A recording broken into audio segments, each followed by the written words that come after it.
নমস্কার শ্রোতা বন্ধুরা, আরেকটি নতুন ভিডিওতে আপনাদের স্বাগত। বন্ধুরা, আমরা সবাই জানি যে জন্মেছে তাকে এক না একদিন এই পৃথিবী ছেড়ে চলে যেতেই হবে। কিন্তু কখনো কি ভেবে দেখেছেন মৃত্যুর ঠিক পরে সেই প্রথম 1 ঘন্টায় আত্মার সাথে কি ঘটে? কেউ মারা গেলে আত্মীয় স্বজন জড়ো হয়, শুরু হয় কান্নাকাটি আর শোকের পালা।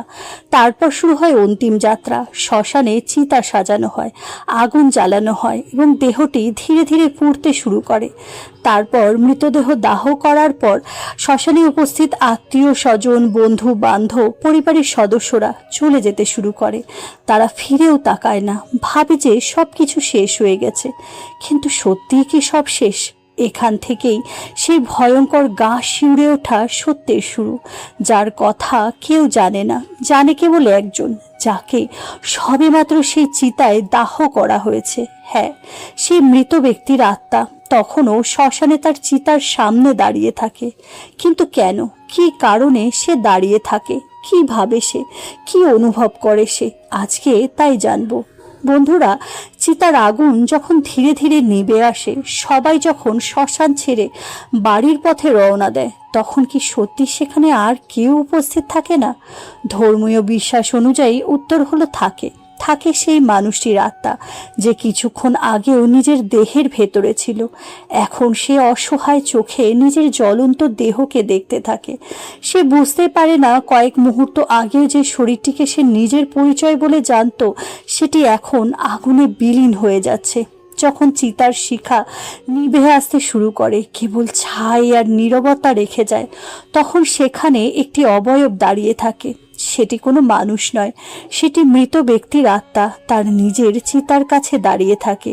যে আত্মাটি কয়েক ঘন্টা আগেও ওই দেহে ছিল, ওই দেহটিকে নিজের বলে মনে করত। সে দেখল দেহটি ভস্মের স্তূপে পরিণত হয়েছে। সে বিশ্বাস করতে পারে না যে সারা জীবন ধরে যে শরীরকে সে আগলে রেখেছে, সামান্যতম আঘাতে কষ্ট পেয়েছে, যে শরীরকে সে যত্ন করেছে, সেই শরীর আজ ভস্মীভূত হয়ে যাচ্ছে।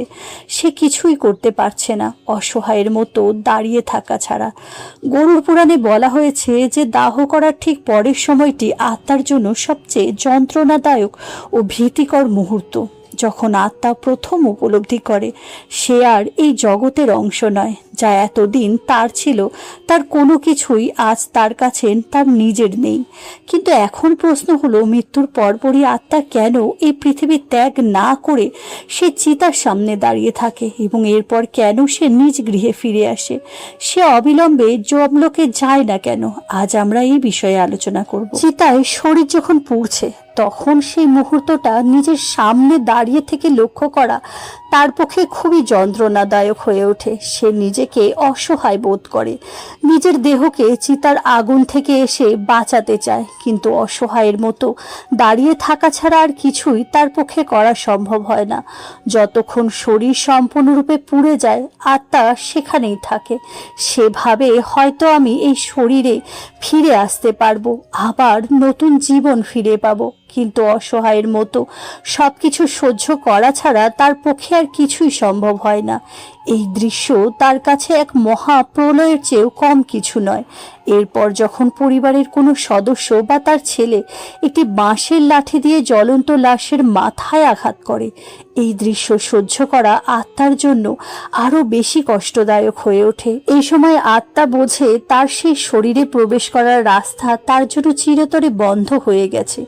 এটি তার জন্য খুবই বেদনাদায়ক হয়ে ওঠে। কিন্তু এখানে শেষ নয়, এরপর আরো যা কিছু ঘটে তা একটি আত্মার জন্য আরো যন্ত্রণাদায়ক হয়ে ওঠে।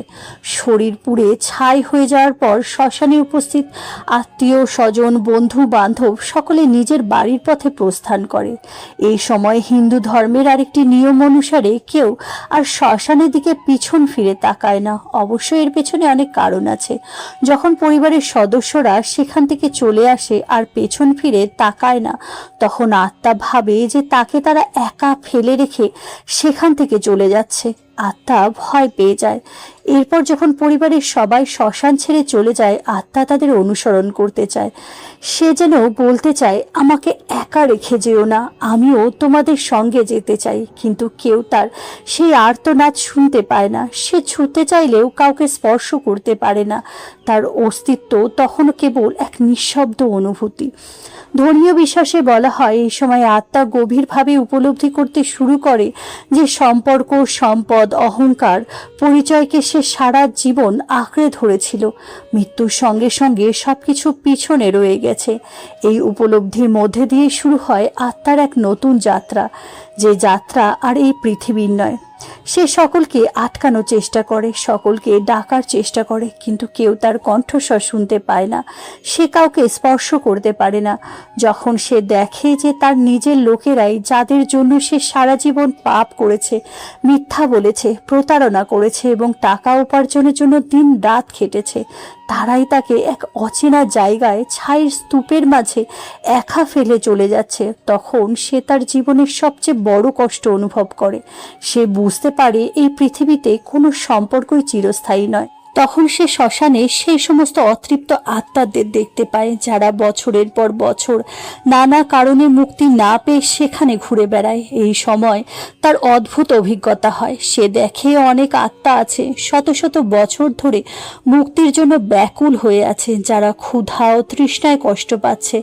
তারা তাকে ভয় দেখানোর জন্য তার দিকে ঝাঁপিয়ে পড়ে। এসব দেখে নতুন আত্মাটি ভয় পেয়ে যায়।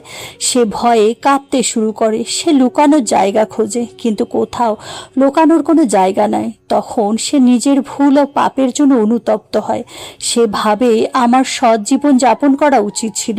যদি আমি ভালো কাজ করতাম, ঈশ্বরের নাম জপ করতাম, তাহলে আজ এই দিনটি হতো না। গরুড় পুরাণে বলা হয়েছে যে মৃত্যুর পরপরই আত্মাকে যমলোকে তৎক্ষণাৎ নিয়ে যাওয়া হয় না, তাকে পৃথিবীতে ফিরিয়ে আনা হয়, যাতে সে অনুভব করতে পারে যে শরীর, যে সম্পর্ক, যা কিছু নিয়ে এতদিন সে গর্বিত ছিল, তার কোনো কিছুই তার জন্য স্থায়ী নয়। কথিত আছে, কিছু সময়ের জন্য আত্মা নিজের জীবনের প্রতিটি কাজ যেন একে একে দেখতে পায়। শৈশব থেকে শেষ দিন পর্যন্ত বলা প্রতিটি কথা, করা প্রতিটি কাজ, অন্যের প্রতি করা ভালো মন্দ আচরণ, সবকিছু তার সামনে ভেসে ওঠে। ভালো কাজ তাকে শান্তি দেয়, আর অন্যায় কাজ অনুশোচনায় ভরে তোলে।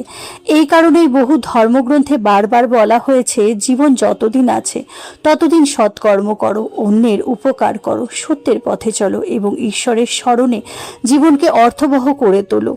কারণ মানুষের সঙ্গে শেষ পর্যন্ত যে জিনিসটি থাকে তা হলো তার কর্ম। বন্ধুরা, এই কাহিনীর উদ্দেশ্য ভয় সৃষ্টি করা নয়, বরং আমাদের মনে করিয়ে দেয়া জীবন ক্ষণস্থায়ী, কিন্তু আমাদের কাজের প্রভাব দীর্ঘস্থায়ী। তাই আসুন এমন জীবনযাপন করি যাতে শেষ মুহূর্ত পর্যন্ত অনুশোচনার চেয়ে শান্তিই বেশি থাকে। জয় শ্রীকৃষ্ণ।